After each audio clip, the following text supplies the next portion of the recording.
Fica em PDD. Aonde pancasa, aonde pa em PDD. I think you guys see what I was doing. Good morning. How are you guys doing? How are you guys doing?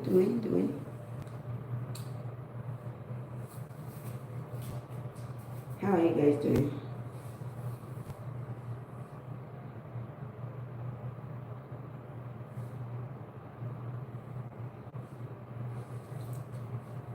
Get your faces.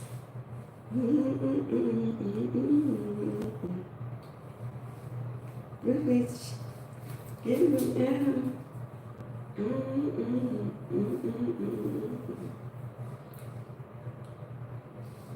MPDD. Aonde pancasa, aonde pa em PDD. Pancasa, fica em PDD. And pancasa, aonde pa em PDD.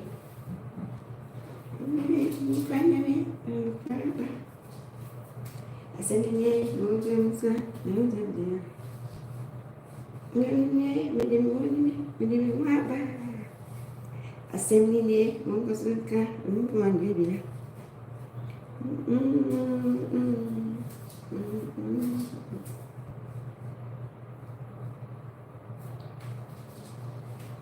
That is give your praises.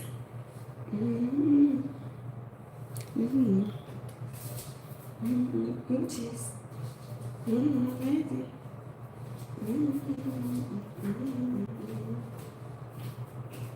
Minta kasa awalnya on PDD. Ayo kasa awal fe PDD. Sika PDD. Ayo kasa awal fe PDD. Good morning, good afternoon, good evening, according to your time, guys. Anyway, I wanted to talk to you guys a little bit. I saw this post and the person was like, I found MJ, right? I found MJ in my 17-year-old son's room, and this is what she did. I have called Mr. Popo so they can charge him for illegal substance. Should I kick him out of the house permanently or refuse to pay his bail? If you are a parent, you are listening to this, what would you do? You are reading this or you came across me talking about this, what would you do? When you walk into your teen child's room, you know that time they are finding their autonomy, that's the stage they are in. That time they are also doing what? Having a lot of peer pressure. What would you do as a parent? Would you do what she did? She said she called the popo so they can charge him with illegal drug use.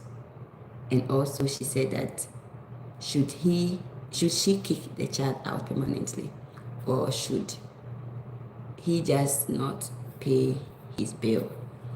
Well, this is my suggestion. There's a lot that should go into this. Should be a lot of conversation. I think calling the popo for your child is not right. In terms of this, I don't think it's the right thing to do. I think this is a child that needs help. Hello. How are you doing? Gachi. How are you doing? I wouldn't call police for my child if I find a substance with them. What I would do is I would get them help. It starts from communication. First and foremost, I will make effort to take it out. Some of the kids, depending on where they are in life, depending on their behavior and stuff, they may fight you, right? But for the first and foremost, I will make effort to take the substance away from them. I will make sure I put boundaries in place. But first of all, I will take the substance out of their hands and I won't say anything. I will walk away. I will give them space whilst I'm processing it, because if that's your first time seeing your child with a substance, you'll be shocked. Guys, help me like this video, subscribe if you have not yet subscribed to my channel. Welcome. You should not go fighting with a child because it can worsen things. What you should do is safety first. So try and obtain the drugs from the child. Take it out of the room keep it out of the sight of the child. Not that doesn't mean they are not going to find ways and get it again, because they know how they got it. Their peer pressure groups that made it available to them, they are going to have that available, whether you took it away or not. But what do you put in place to prevent this from continuation? What do? You're going to process the whole thing. You're going to be in shock yourself. So after you deal with your shock, finish dealing with it, meaning you take the substance, you stay away, you process it, you deal with it, then process it. What should I do about it? Who should I talk to about it? Who should I contact to get help for my son? Therapy, it should be required at this point also, but you don't start with therapy. You start with conversation. Find out, take the child out if possible. Have a day, say, hey, after you give him space, you took the drugs away or the MJ away, you give the child space.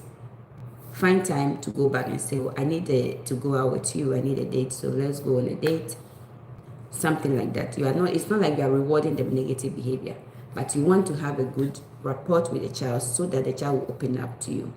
So you take the child out, have a dinner or lunch somewhere, and then you talk about it. Say, hey, and if you can't take the child out, but because of the age, that's what I'm saying. Sometimes you just have to give something to receive something. Because of the age, that's what I'm saying. Take the child out on a date. Or if that is not possible, then what you do is you can even have the conversation at home. And say, listen, what I saw you do, it was scary. I was in shock. I was very confused, and I was scared for your life. I am very concerned for you. Make them understand how you feel about it. Then you go like, there are so many consequences. If you have, by then you probably have done some research, you have some numbers to give to them. Say, hey, there are so many harmful consequences from smoking MJ or using marijuana or using these drugs that you are involved in. These are some of the consequences. The way it affects your brain. When somebody is a bipolar patient, schizophrenia patient, and they are smoking, this is a harmful thing for them. The way it affects the brain, make you hyperactive. Sometimes it makes people lose it totally. It can change your neurotransmitters levels. It can bring you abnormal levels.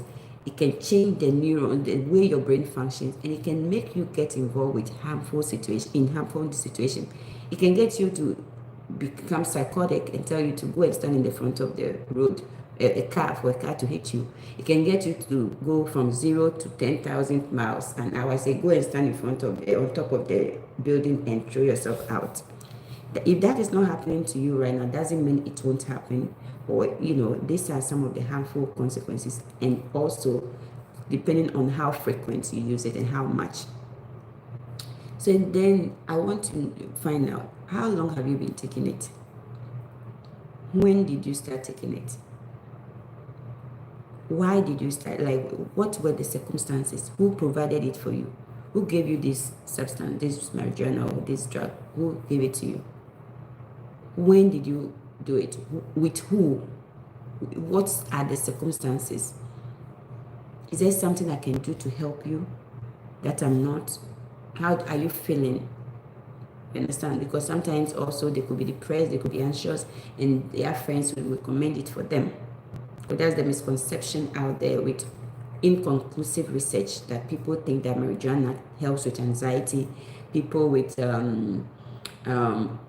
PTSD from veterans think that a lot of people think marijuana helps with their anxiety and stuff, but there is an inconclusive research out there that supports this.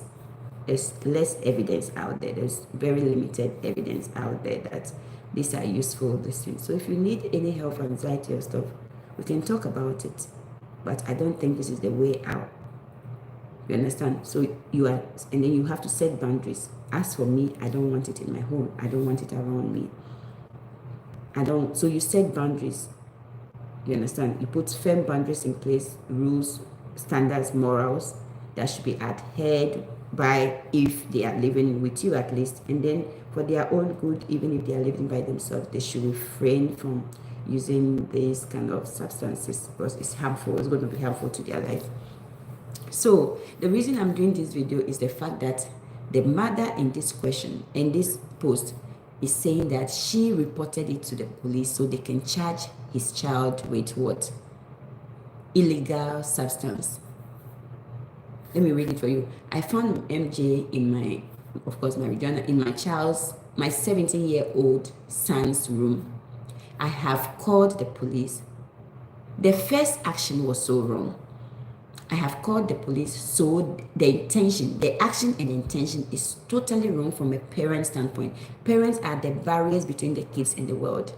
They are the protective shields between the kids and the world. So there is everything wrong, in my opinion. So share your opinion in the comment section if you think this parent was right.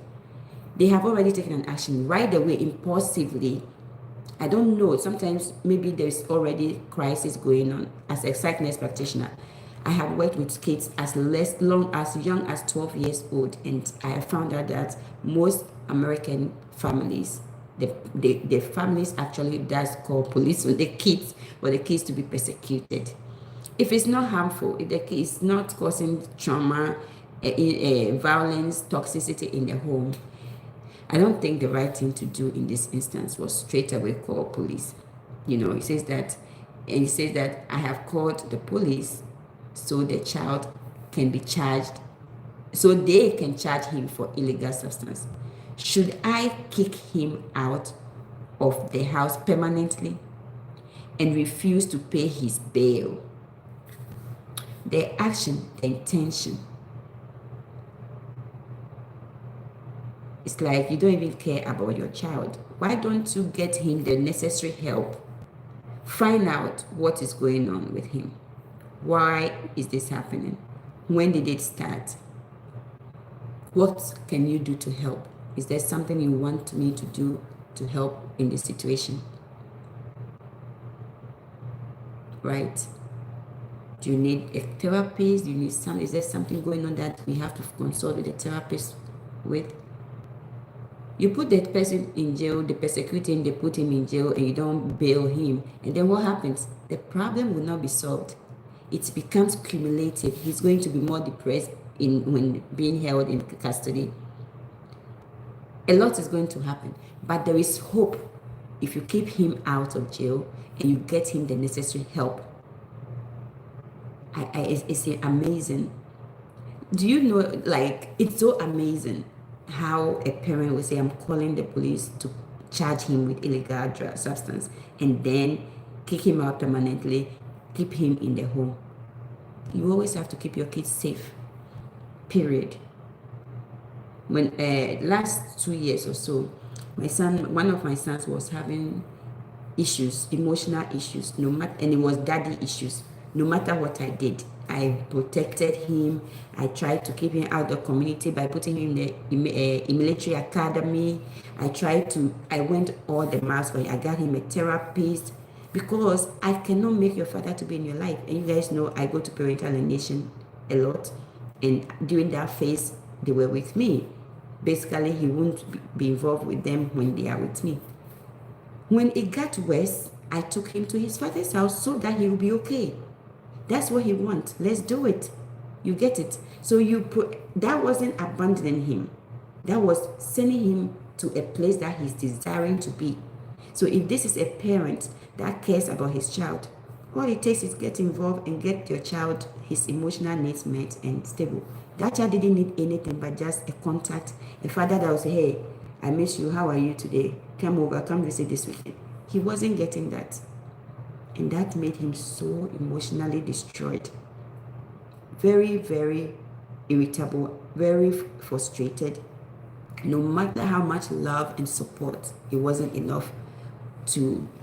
This message was held for review. Okay, I guess someone put a message there, and I love YouTube for this. If the message is not what's the name? Well, if it's just toxic, they just take it out right away. Sometimes it's not, but they do that. YouTube does that. You see what I'm saying? So I don't think that it is in your child's best interest to see them with marijuana and then call the police on them. find out what the problem is. What is the underlying emotional issue or underlying stressor or underlying frustration that they are dealing with.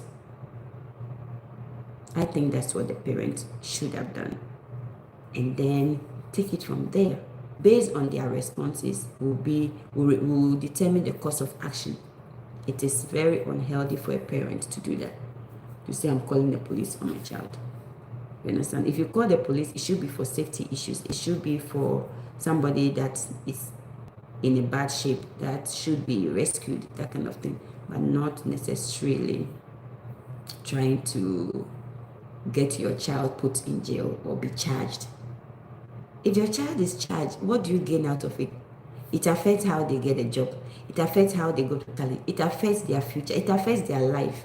So why would you want to call police on your child to charge your child? Why would you want to do that? There have been instances where parents have called police or children have called police. It is no news. When I was going to parental alienation, when my kids come here, you tell them, you cook for them, you tell them to clean, they won't clean. Sometimes they themselves will call police, and the police will, I remember one police coming, and the police was like, do you know that your mom is supposed to discipline you? Your parents are supposed to discipline you. Your mom said, don't leave the house and walk on the road, major road, to go to the library. Stay there all day, you don't come. It's not right. So why would you do that? You understand? So they call the police, making it seem like my rules in the house, but that is not their fault. It is the parental alienation component. When the parent is telling the kids, don't listen to this other parent, they are gaslighting, back mouthing the other parent to the kids. It affects how the kids respond to the parents. So that was coming from that, and so I can't blame them much, but thank God this police in question did the right thing, redirected them. And that helped a lot. That went a long way. But in instances where maybe a police come and the police don't even redirect the case, correct the case, and make it seem like the parent is wrong, that is where the kids become entitled, enabled. That goes on a lot in this country. And from a psych nurse practitioner point of view, and what I have observed on the field, sometimes these kids end up in the system being useless. And then they come through the doors of us, they come to our doors with useless court orders like, what was the name? Trespassing. They have like a trespassing charge. Then they have to do IOP. You see, so that the system sometimes doesn't help the kids. Hey, Eppa, how are you doing? I am doing well, Miss Gail. Good to see you here. God bless you for coming out to support your girl. Thanks for coming. Let me see. Do you have a hairy? Oh, I see why they have held this thing. Hide user from the channel. Okay, good. I have hidden. I need to delete the hide. Hold on. Hide. I need to hide the comment also. Message automatically held by. Okay, good. I see why. That's what I'm saying.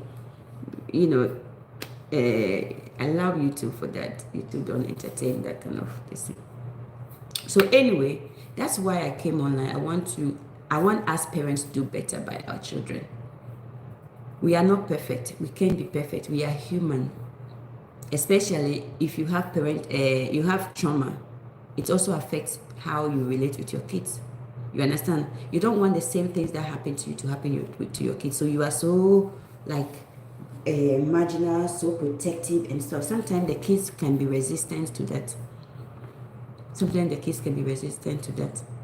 But you have good intentions, so that's what you continuously try to communicate with them. Your good intentions, your good heart, the love you have for them, and how you want their life to turn out to be.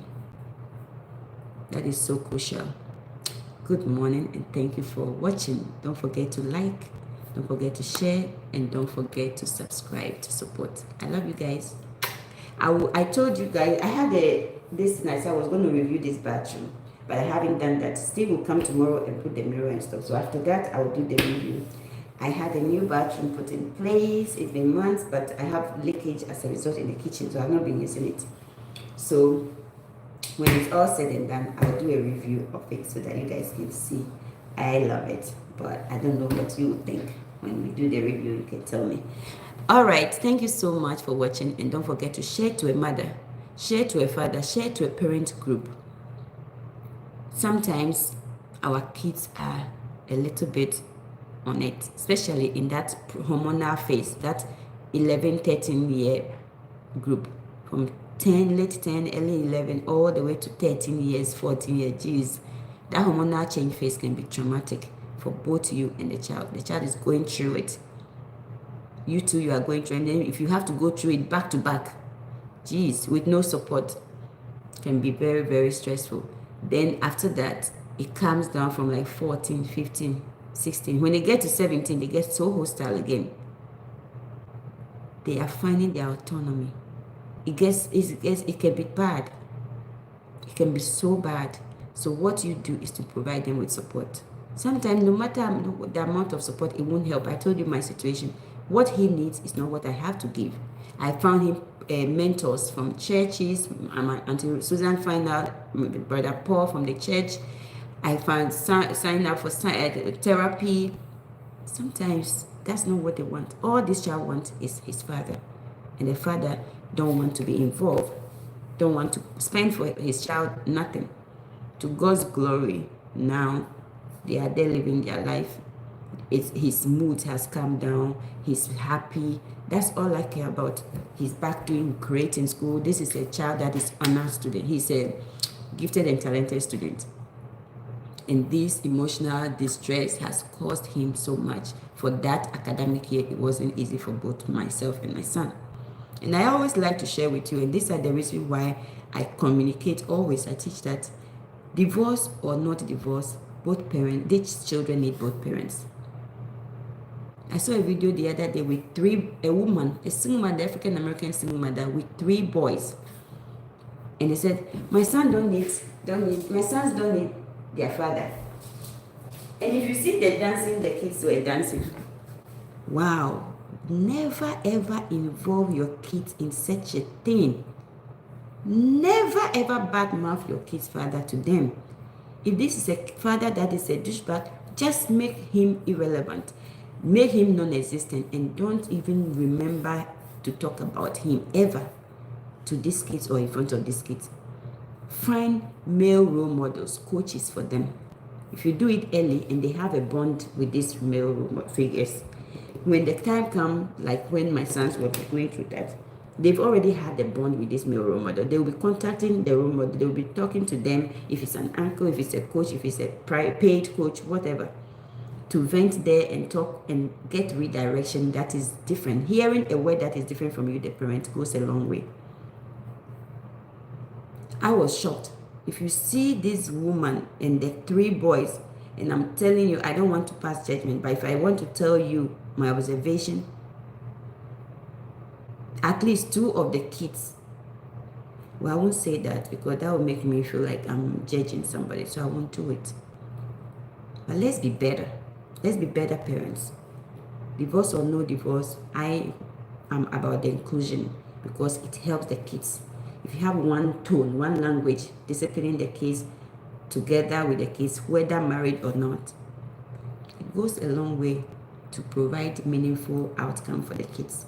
If the child becomes a doctor, a lawyer, an entrepreneur, making $5 million a month across all his social media platforms as a content creator, you'll be prideful about it. The man will be also all of a sudden start saying, that's my son, that's my child. So why can't you provide a good foundation that will help with the child's outcome so that you both will be proud and that is my son, that is my child. Why can't we do that?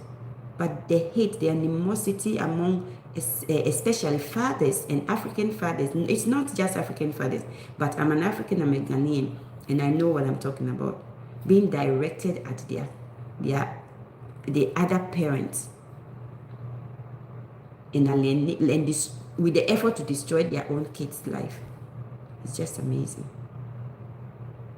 I love you, and I hope this will change your world and also make you consider sharing this video to somebody so it will change their world also and their perception and their course of action should they see something like this?